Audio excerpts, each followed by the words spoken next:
Assalamualaikum warahmatullahi wabarakatuh. Kembali ketemu di channel ini. Kali ini kita akan bahas tentang dimensi 3. Dimensi 3 yang kita bahas adalah tentang jarak. Dan jarak yang mau kita bahas adalah jarak titik ke titik. Jarak titik ke titik ini merupakan prasyarat untuk mempelajari jarak titik ke garis. Jarak titik ke garis ini merupakan prasyarat untuk mempelajari jarak titik ke bidang. Dengan demikian, untuk membahas jarak titik ke bidang, dipahami dulu jarak titik ke titik dan jarak titik ke garis. Kemudian kita akan bahas nanti penerapannya dalam kehidupan sehari-hari. Dalam membahas soal-soalnya nanti, masalah-masalah, kita akan selalu menggunakan teorema Pythagoras. Jadi kembali diingat teorema Pythagoras. Baik, untuk lebih memperdalam, perhatikan masalah satu-satu berikut ini. Bangun berikut mempresentasikan kota-kota yang terhubung dengan jalan. Titik mempresentasikan kota, dan ros garis mempresentasikan jalan yang menghubungkan kota, dalam hal ini dalam kilometer. Nashita berencana menuju kota C berangkat dari kota A. Tentukan rute perjalanan yang mungkin ditempuh oleh Nashita. Tentukan rute terpendek dan berapa jarak antara kota A dan kota C. Kita perhatikan gambarnya ini. Ini kota A, yang ini kota B, kota C, dan kota D. Dari kota A ke kota B itu lintasannya sejauh 16 km. Dari kota B ke kota C itu sejauh 18 km. Demikian seterusnya. Untuk membahas ini terlebih dahulu kita buat tabel. Untuk mempermudahnya, kita buat tabel.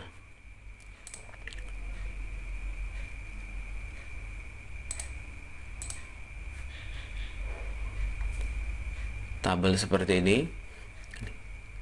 Ini kemungkinan rute dari kota A ke kota C. Kemungkinan rute dari kota A ke kota C itu ini dari A ke B, B ke C. A ke B itu 16 km. Sedangkan B ke C 18 km. Sehingga kita tuliskan seperti ini.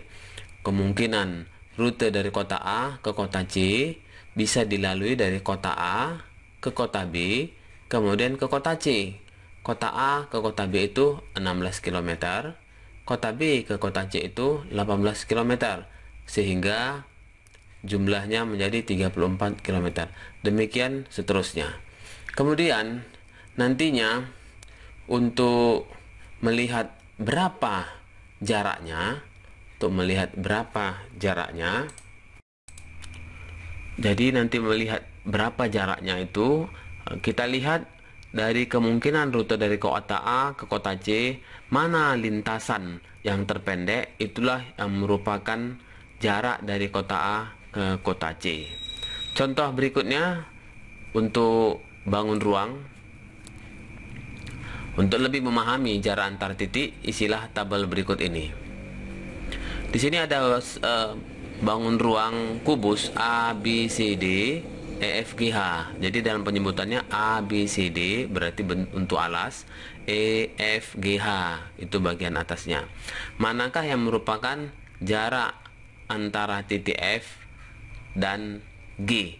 Titik F dan G. Titik F dan G. Definisi yang sudah diperoleh tadi itu lintasan yang terpendek. Jadi kita tentukan nanti lintasan yang terpendek dari F ke G. Yang mana dia yang terpendek, itulah yang menjadi jawaban dari pertanyaan yang A. Demikian juga yang B.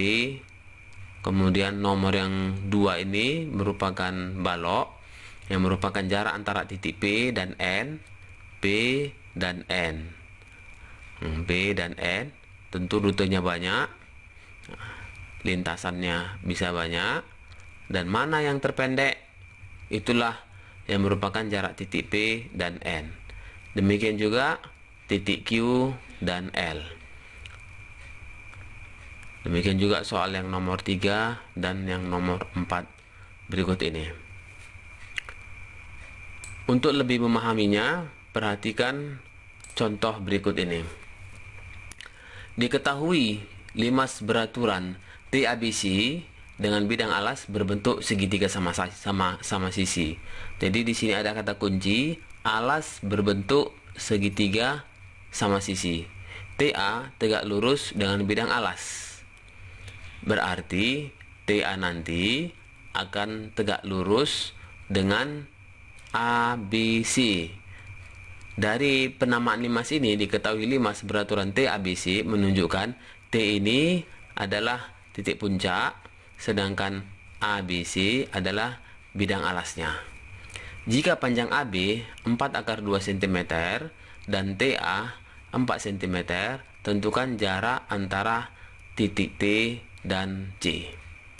Untuk bisa menyelesaikan persoalan ini, tentunya terlebih dahulu kita gambarkan dahulu limas beraturan TABC tersebut. Jadi terlebih dahulu kita gambar alasnya. Ini alas limas tersebut segitiga ABC, di mana bagian yang putus-putus ini adalah nantinya bagian belakang dari alas tersebut.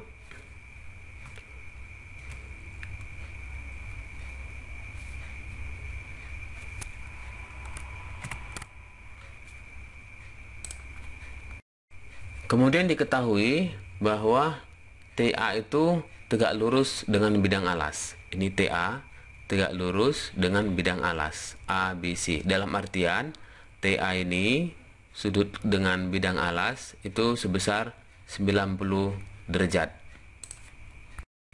Ini dia telah kita beri lambang menunjukkan sudutnya 90 derajat. Karena TA tegak lurus dengan bidang alas ABC, sehingga TA akan tegak lurus terhadap semua garis yang ada pada bidang alas ABC ini.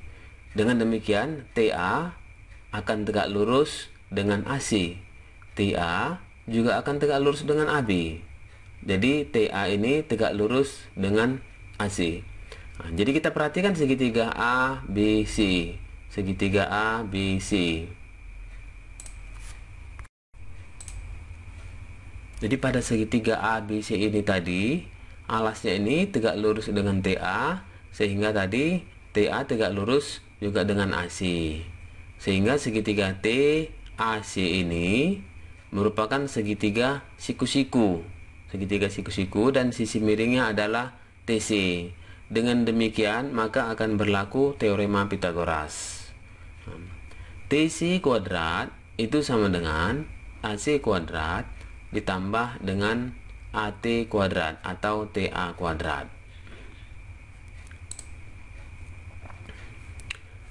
Di dalam soal diketahui bahwa AC itu adalah nilainya 4/2. 4/2. Jadi kita substitusikan nilainya 4/2 kuadrat, sedangkan TA diberitahu itu 4, sehingga menjadi 4 kuadrat. Kemudian kita selesaikan. TC sama dengan 4 kuadrat itu 16, akar 2 kuadrat itu 2, 16 kali 4 itu 32. Kemudian 4 kuadrat itu 16. Kita jumlahkan menjadi akar 48. Kemudian akar 48 itu adalah 16 kali 3. 16-nya kita tarik akarnya menjadi 4, sehingga TC sama dengan 4/3 cm. Demikian, mudah-mudahan bermanfaat.